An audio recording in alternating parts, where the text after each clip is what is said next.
Good morning friends. यहाँ पे जो है मैं ये जो अपना एग्जाम्पशन और डिडक्शन का जो चैप्टर था, यूनिट थर्ड जो चालू था अपना, वो यहाँ पे कवर हो जाएगा ये 2-3 स्लाइड में।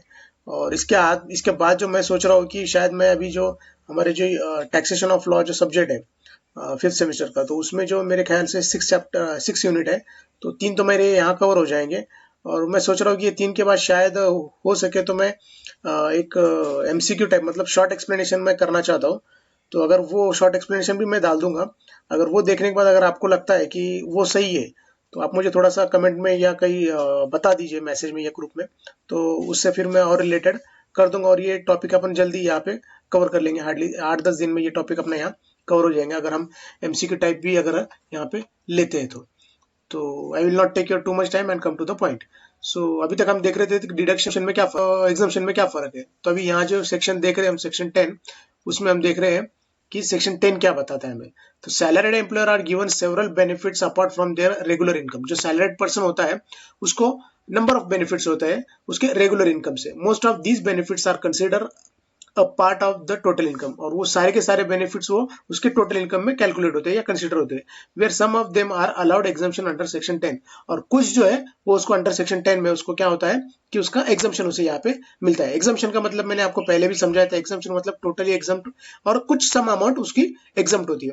फिर उसके बाद उसके कुछ अलाउंसेस होते हैं, जैसे अपन सैलरी की बात करें तो उसके अलाउंसेस क्या होते हैं कि special allowances under section 10 subsection 14 में। स्पेशल अलाउंसेस क्या बताता है कि certain allowances are classified as special exemption under section 10 and not levied any tax. मतलब ऐसे कुछ अलाउंसेस है जो टोटली एग्जाम्प्ट है और उसके ऊपर टैक्स नहीं लगाया जाएगा सेक्शन 10 के अंदर। The exemption is dependent on the amount authorise. जो है मतलब जो एग्जाम्पशन होता है वो डिपेंड किसके ऊपर होता है, जो अमाउंट उसको एथोराइज है और the actual money utilise for the specific purpose whichever is less. मतलब कैसा, ये इनकम टैक्स में हमेशा ऐसा होता है कि जो अमाउंट रिसीव कर रहा है या जो अमाउंट उसे मिल रहा है या जो उसका सराउंडिंग है, ये तीनों चीजों को देखकर हमेशा या दो चीजों को देखकर विच एवर जो कम अमाउंट रहता उसमें से उसको विच एवर इज लेस बोल के ऐसा टर्म है यहाँ पे। तो उससे क्या होता है कि जो भी उसका आएगा वो उसमें से हम कंसिडर करेंगे। Grants under sub section 14 of section 10 of the income tax act include. मतलब वो बताया गया है कि स्पेशल अलाउंसेस में क्या है। फिर उसमें होता है डेली अलाउंसेस होता है कि डेली अलाउंसेस क्या होता है। अब कोई बंदे होते हैं जो जॉब करते हैं उनको डेली अलाउंसेस होता है, किसी को ट्रैवल अलाउंस होता है, किसी को हेल्पर अलाउंस होता है, यूनिफॉर्म अलाउंस है, कन्वीनियंस अलाउंस है। ये सारे अलाउंसेस जो है वो रिलेटेड है सैलरीड एम्प्लॉय से, मतलब जो सैलरीड पर्सन है उससे रिलेटेड है। तो डेली अलाउंसेस में क्या है, this include daily compensation given to cover expenses incurred while on official tour और during shifting transferring to a new job location. मतलब अगर वो बंदा अगर समझो जॉब के काम के सिलसिले मतलब काम ऑफिस का कर रहा है और वो कहीं जा रहा है आ रहा है, जो उसे जाने आने में जो खर्चा लग रहा है या उसका जो भी खर्चा बनता है डे टू डे ऑफिस से रिलेटेड, वो उसे डेली अलाउंसेस में कंसिडर होता है। या उसका शिफ्टिंग हो रहा है या कहीं और न्यू जॉब लोकेशन जा रहा है, तो ये डेली अलाउंसेस में है।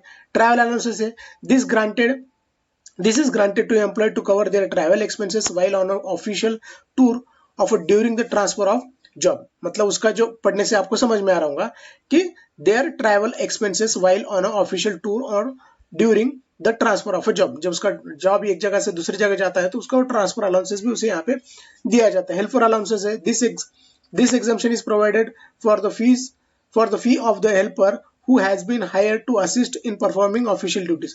अगर वो बंदा ऑफिशियल ड्यूटी परफॉर्म करने के लिए कोई हेल्पर को या किसी को असिस्ट करता है तो वो हेल्पर अलाउंसेस भी उस बंदे को अलाउड रहता है जो सैलरी रहता है। फिर यूनिफॉर्म अलाउंस रहता है, उसके नाम से समझ में आता है। कन्वीनियंस अलाउंस क्या होता है, कन्वीनियंस अलाउंस वो होता है, this grant is provided to cover expenses incurred on official travelling. This does not provide reimbursement for the cost incurred for travelling home to work. मतलब क्या है, एक कन्वीनियंस अलाउंस है। Convenience allowance, this grant to provided to cover expenses, जो भी उसके expenses होते हैं ऑफिशियल में या ट्रैवलिंग में। This does not provide reimbursement, मतलब उसको इसमें कहीं उसे रिइंबर्समेंट नहीं मिलता, उसे भरपाई नहीं मिलती for the cost incurred for travelling. अगर समझो वो कन्वीनियंस मतलब क्या होता है कि अगर समझो इनकेस वो बंदा अगर ट्रैवलिंग में होम टू वर्क कर रहा है, तो जब होम टू वर्क कर रहा है तो ऐसे समय उसे ये कन्विंसिंग अलाउंस नहीं मिलता है। नेक्स्ट स्लाइड पे आएंगे। नेक्स्ट स्लाइड जो है वो भी हमें इसी चीज के बारे में बताती है। एक सेकंड, वो क्या बताती है कि रिसर्च और academic allowances. This exemption is given by education on research institution for encouraging research और एकेडमिक ट्रेनिंग एजुकेशन एक्सेट्रा।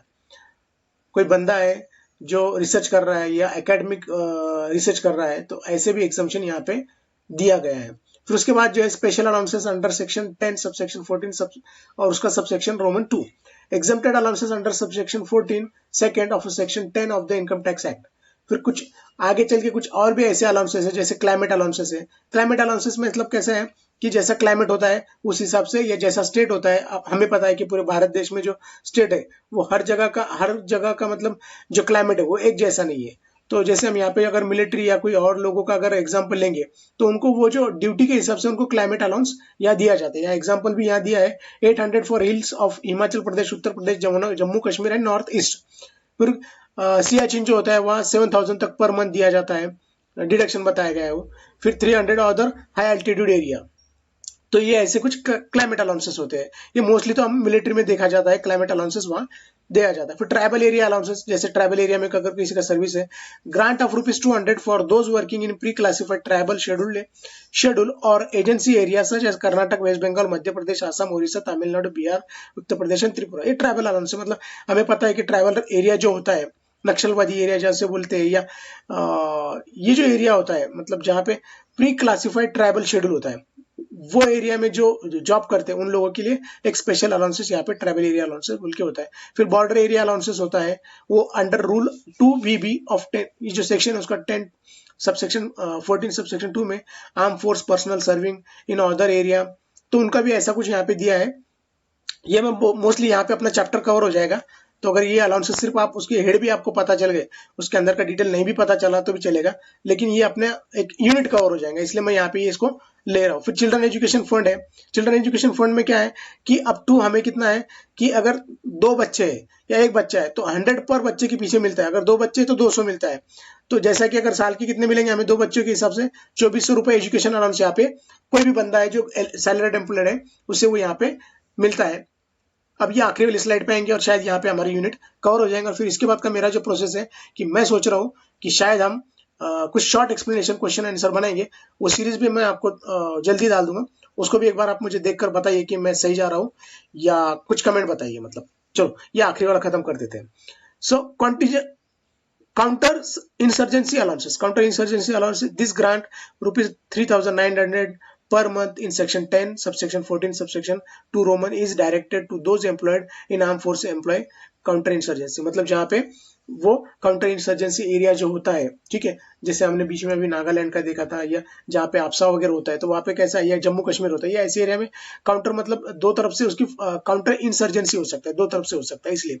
फिर आइसलैंड ड्यूटी अलाउंसेस, जैसे कोई आइसलैंड पे जॉब करते हैं, जैसे लक्षद्वीप है, अंडमान निकोबार है, तो वहाँ पे भी अलाउंसेस है, वो अमाउंट दिया है। आप सिर्फ नाम याद में रखिए, ठीक है। Other allowances under subsection 10 under section 14 subsection, वो उसके और भी कुछ अलाउंसेस दिए हैं। तो वो भी क्या है, माइन वर्कर अगर है तो उसका कितना आएगा। फिर हाईली एक्टिव एरिया अगर है कोई, अगर वो एम्प्लॉय वहां जॉब कर रहा है तो उसका कितना आएगा, तो कुछ अमाउंट दिया है। फिर स्पेसिफाइड मॉडिफाइड फील्ड एरिया होता है, तो ये ऐसे कुछ। या फिर 1600 पर month as a transport allowance to physically disabled person. ये इंपॉर्टेंट है। ये फिजिकल डिसेबल पर्सन जो है, ये मोस्टली हम हमारे आजू बाजू में भी देखते हैं। तो ऐसे जो बंदे अगर गवर्नमेंट में है तो ये ऐसे बंदों को अलग से ट्रांसपोर्ट अलाउंस जो है वो एक कॉमन मैन से थोड़ा ज्यादा मिलता है, जो 1600 यहाँ पे बताया गया है। तो फ्रेंड्स मेरे ख्याल से यहाँ तक ठीक है। यहाँ तक ये चैप्टर पूरा के पूरा यहाँ तक मैंने कवर कर दिया है, और मोस्टली जितना आपको ओवरलुक इसका आना चाहिए था कि सेक्शन एग्जम्पशन और डिडक्शन क्या होता है, फिर एक बार वापस से रिवाइज कर देता हूँ। एग्जम्पशन मतलब टोटली उसका क्या होता है कि उसको एग्जम्प्ट होता है वो अमाउंट, और डिडक्शन मतलब सम अमाउंट डिडक्ट होता है। मैंने उसके एग्जांपल भी दिया है पिछले सीरीज में, वो एग्जांपल आप देखेंगे तो आपको समझ में आ जाएगा। मैंने एक एग्जांपल पॉपुलेशन मतलब मोस्टली वो दिया है कि जैसे एक बंदा है वो अपने पेरेंट्स का, उसका भी लाइफ इंश्योरेंस बनाता है 25,000 का और 30,000 का। तो उससे ज्यादा अगर वो बनाता है तो जितना है उतना उसका डिडक्ट होगा 25 और 30। लेकिन उससे अगर ज्यादा कोई 50 का बनाता है, दोनों 50-50 का बनाता है, तो एक अमाउंट में से 50 में से एक जो फैमिली के लिए बनाता है वो 30,000, उसमें से उसको 20,000 का टैक्स भरना पड़ेगा। और जो बाकी जो बचता है 25, मतलब तुम समझ गए होंगे मुझे क्या बोलना है। नहीं भी समझे तो आप कमेंट्स में बताइए मुझे, मैं उस चीज को आपको प्राइवेटली कमेंट करके या मोस्टली आपको मैं एक्सप्लेन कर दूंगा। और इसके बाद की मैं और एक सीरीज में आपको जो है वो एमसीक्यू टाइप में सोच रहा हूँ। तो अगर आपको लगा तो मुझे बताइए और वो सीरीज को भी देखिए। Thank you to all my friends.